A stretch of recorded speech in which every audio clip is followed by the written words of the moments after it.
Hello traders, स्वागत है आप सभी का लर्निंग फ्लो ट्रेडिंग के यूट्यूब चैनल पर। और आप सभी को दिवाली की हार्दिक शुभकामनाएं। ठीक है, उम्मीद करते हैं कि आपका आने वाला जो ट्रेडिंग का सफ़र हो वो बहुत ही अच्छा रहे।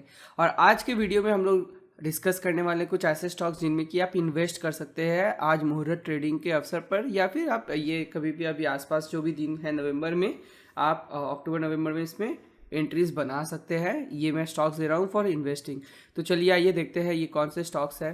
तो सबसे पहला है आईडीएफसी। ठीक है, तो अभी आईडीएफसी को अगर आप देखेंगे तो मंथली पे इसने बहुत ही बढ़िया ब्रेकआउट दिया है और हायर हाई भी बना दिया है। आई होप आप लोग को ये दिख रहा होगा।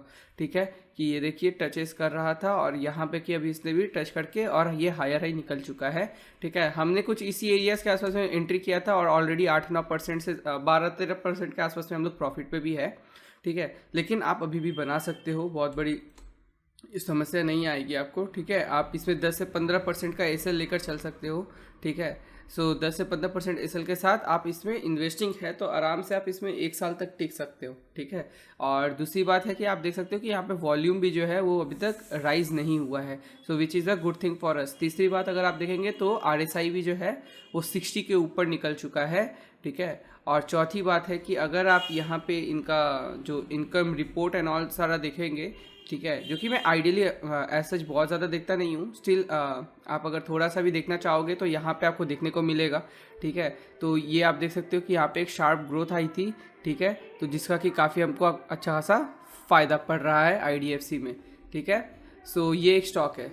दूसरा है एक्सिस बैंक। ठीक है, एक्सिस बैंक अपने ऑल टाइम हाई पे है नाउ। मैंने एक वीडियो ऑलरेडी जो लास्ट हम लोगों ने लाइव क्लास किया था उसी में मैंने एक्सप्लेन किया था कि स्टॉक को सेलेक्ट करते वक्त क्या क्या चीज़ों को आपको ध्यान देना चाहिए। ठीक है, सब विप्रो के पीछे पड़े हुए हैं, क्यों आपको उसके पीछे नहीं पड़ना चाहिए, वो चीज़ें एक्सप्लेन किया था। तो अगर आपने प्रीवियस लाइव क्लास जो है हमारा नहीं देखा है तो डेफिनेटली मैं आपको सजेस्ट करूँगा कि उसको आप जाके देख लीजिए। ठीक है, और इसके अलावा मैं कहूँगा कि एक्सिस बैंक जो है अपने ऑल टाइम हाई को ब्रेक कर दिया है, बहुत ही स्ट्रॉन्ग कैंडल के साथ इसको ब्रेक किया है। वॉल्यूम भी नहीं है ज़्यादा और ये जो है आरएसआई 60 को भी इसने तोड़ दिया है। ठीक है, और साथ में इसकी अर्निंग्स देंगे तो लगातार बढ़ते आ रही है और यहाँ पे इनकम स्टेटमेंट भी लगातार बढ़ती आ रही है और बहुत ही हेल्दी ग्राफ दिखा रहा है। ठीक है, तो आपके लिए ये स्टॉक बहुत ही बेहतर रहेगा। ठीक है, ऑल टाइम हाई को यहाँ पे इसने ब्रेक करने की कोशिश की थी, ये फेल कर गया था, दोबारा से किया है और ये आपकी बहुत ही बढ़िया ब्रेक दिया है। ठीक है, तो देखिए ऑब्वियसली इन्वेस्टिंग है तो 5-10% एसएल के साथ काम नहीं होता है। ठीक है ना, इसमें 15-20% का एसएल लगाना पड़ता है क्योंकि आप रिटर्न में एक्सपेक्ट भी कर रहे हैं 70-80-100% का रिटर्न। तो ये 20% का यहाँ पे आपको एसएल के साथ एक्सिस बैंक में चलना रहेगा। तीसरा है कनारा बैंक। और आप देख रहे होंगे मोस्टली हम जितनी सारी बात कर रहे हैं सभी बैंक्स है, क्योंकि बैंक्स में जो है काफ़ी अच्छी तेज़ी दिखाई दे रही है। और मैंने आप लोगों को ऑलरेडी 2-3 महीने पहले ही बोल दिया था कि मुझे लग रहा है नेक्स्ट लीडिंग सेक्टर जो है वो बैंकिंग ही होने वाला है, और उसका रीज़न भी आप लोगों को दिख रहा होगा कि क्यों मैंने ऐसा बोला था। अब कनारा बैंक में भी देखिए आपको सेम सिनेरियो दिख रहा होगा कि एक बहुत ही बढ़िया सा ट्रेंड लाइन ब्रेक कर रहा है, वॉल्यूम भी जो है वो शूट अप नहीं किया है, आरएसआई भी जो है 60 के ऊपर निकल गया है और यहाँ पे इस ट्रेंड लाइन को ब्रेक करके उसके ऊपर होल्ड करके ये सस्टेन भी कर गया। और याद रखिएगा ये मंथली चार्ट है, ना कि ये डेली और वीकली चार्ट है। और यहाँ पे अगर आप देखेंगे तो लगातार जो है यहाँ पे भी इनकम ग्रोथ दिखाई जा रही है। ठीक है, और सारी जो एनालिस्ट रैंकिंग्स है वहाँ पे भी बाई दिखा रहे हैं। ठीक है, और यहाँ पे आप अर्निंग्स भी देखेंगे तो काफ़ी अच्छे से बढ़ रही है और इनकम स्टेटमेंट भी आप देखेंगे तो अच्छा बढ़ रहा है और ये लगातार 2 साल से बहुत ही अच्छे से बढ़ रहा है कनारा बैंक। तो ये मेरे एक लिस्ट में आ गया है कनारा बैंक। आप इसको चाहे तो इसमें भी इन्वेस्ट कर सकते हैं और इसमें भी आपको लगेगा लगभग 15 से 20% का एसएल, आप 20% के एसएल के साथ इसमें भी जा सकते हैं। अगेन इन्वेस्टिंग है तो आप समझ लीजिए 6-7 महीना, 1 साल, 1.5 साल ऐसा आपको होल्ड करना पड़ेगा। ठीक है, और 20% 25% का एसएल से ज़्यादा आप लेना नहीं है। तो 20% का अगर एसएल टूटता है आप वहाँ पे जीटीटी लगा के रखिए और अगर वो टूटता है तो उसके ब्रेक पे आप सीधा एग्जिट कर जाइए। ठीक है, तो उसके बाद आपको और भी बहुत सारे स्टॉक्स मिल सकते हैं, लेकिन अगर 20% का एसएल टूटेगा तो वहाँ पे बैठे रहने की आपको ज़रूरत नहीं होगी। तीसरा स्टॉक है ICICI bank. Again same scenario, अगर यहाँ पे आप देखेंगे ऑल टाइम हाई को ब्रेक कर चुका है ये, और यहाँ पे आप वीकली टाइम फ्रेम पे जाएंगे तो दिखाई देगा बहुत ही बढ़िया तरीके से इसको ब्रेक कर चुका है और अब यहाँ पे ये 60 का सपोर्ट भी लिया है वीकली पे। और मंथली पे अगर आप चलेंगे तो मंथली पे इसने आरएसआई 60 को ब्रेक करके ऊपर की तरफ ये निकल चुका है। ठीक है। सो ये आपके लिए बहुत अच्छा है। अगर यहाँ पे आप देखेंगे तो अर्निंग रिपोर्ट में जो है बहुत ज़्यादा जंप नहीं है, लेकिन कंटिन्यूअस ग्रोथ दिख रहा है। और इनकम स्टेटमेंट आप देखिए किस तरीके से तेज़ी से बढ़ रहा है, प्रॉफिट मार्जिन जो है वो बहुत तेज़ी से बढ़ते जा रहा है, ठीक है। तो ये जो है अब बहुत बड़ी छलांग लगा सकता है मेरे हिसाब से। इसमें आपको एसएल जो है वो ज़्यादा नहीं 10 से 15% लेंगे तो ही हो जाएगा, ICICI बैंक, ठीक है। और लास्ट है हमारा फेडरल बैंक, और फेडरल बैंक भी अगर आप देखेंगे तो ये भी ऑल टाइम हाई को ब्रेक करके जा रहा है। आपको समझ में आ रहा है मैं किस तरीके से स्टॉक सेलेक्ट करता हूँ? अगर आ रहा है तो लाइक का बटन ज़रूर दबा दीजिएगा।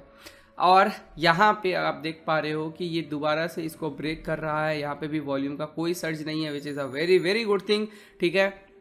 और यहाँ पे आप देख सकते हो कि किस तरीके से ये RSI जो है वो भी 60 के ऊपर निकल चुका है, ठीक है। और यहाँ पे आप देखेंगे कंटिन्यूस तरीके से अर्निंग्स भी यहाँ पे बढ़ती आई है, ठीक है। और यहाँ पे भी अगर आप इनकम स्टेटमेंट देखेंगे तो इससे बहुत ही बड़ी जंप आई है, ठीक है। और ये भी आप देख सकते हैं कि एनालिस्ट एंड ऑल के हिसाब से भी जो है रैंकिंग वो बाई के तरफ पे दिया गया है, स्ट्रॉन्ग बाई है एनालिस्ट के रेटिंग के हिसाब से, ठीक है। और मैं प्राइस टारगेट वगैरह कुछ नहीं देना चाहूँगा, आपको सिंपली इसको 6 महीने 1 साल होल्ड करने हैं। आपको यहाँ पे अगर आप 15-20% का अगर रिस्क ले ही रहे हो तो आपको 60-80-100% का रिटर्न एटलीस्ट देखना चाहिए।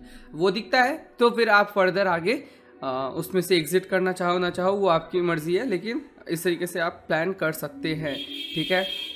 मैं दोबारा से कह रहा हूँ, ये ऊपर निकल चुके हैं तो उसका डर से आप मतलब बाई नहीं करेंगे, इस तरह की थॉट प्रोसेस मत लगाइएगा, क्योंकि हर एक स्टॉक को बड़ा जंप लगाने के लिए उसको ऑल टाइम हाई ब्रेक करना पड़ता है। जैसे कि यहाँ पे आप मान लीजिए कि ये ऑल टाइम हाई को ब्रेक किया है, देखिए उसके बाद ये 58% का मूवमेंट दिखाया है, ठीक है। और हाँ, क्या ये फेल करता है? बिल्कुल फेल करता है, जैसे यहाँ पे देखिए। लेकिन यहाँ पे आपको एंट्री मिलता भी नहीं, क्योंकि यहाँ पे ये होल्ड किया ही नहीं है, ये सीधा नीचे आ गया है। यहाँ पे देखिए ये यहाँ पे ये क्रॉस भी नहीं किया है, यहाँ पे ये क्रॉस किया है, ठीक है। हायर हाई एसेज निकाल नहीं पाया है, फिर नीचे आ गया है। यहाँ पे ये क्रॉस किया है तो ये बहुत अच्छा खासा रिटर्न दिया है 44%। यहाँ पे देखिए ये अपने हाई को क्रॉस किया है। लाउ यू माइट भी थिंकिंग कि ये काफ़ी दिन नहीं है, लेकिन ये 1 साल से ज़्यादा है, ठीक है ना। 458 डेज यहाँ पे ये हाई को क्रॉस करने के बाद इट शूटेड अप 215%।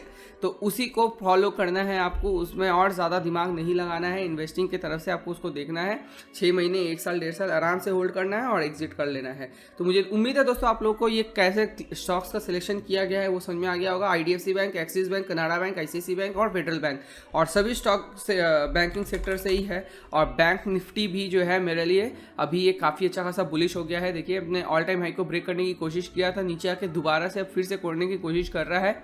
मंथली पे ये 60 सपोर्ट भी ले चुका है, which is an extremely good thing, ठीक है। तो हम लोगों के लिए जो है बैंकिंग सेक्टर जो है आने वाला मार्केट में लीडर बन सकता है, ठीक है। तो मुझे उम्मीद है दोस्तों आप लोग को ये मेरी एनालिसिस समझ में आई होगी, और मैं किस तरीके से ये सारी चीज़ें एनालिसिस कर रहा हूँ ये भी आप लोगों को समझ में आया होगा, ठीक है। अगर आपको ये पसंद आया तो डेफिनेटली लाइक कर लीजिएगा, और हैप्पी दिवाली आप सभी को दोबारा से, ठीक है। हम मिलेंगे आपसे अगले वीडियो में, तब तक के लिए बाय बाय।